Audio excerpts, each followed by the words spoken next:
وقتی که به تو از گذشته زنگ میزنند پاسخ نده.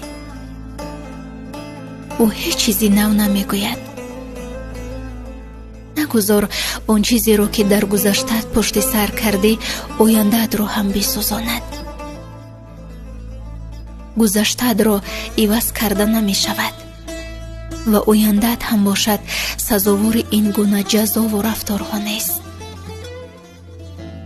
همه چی دست خودت است.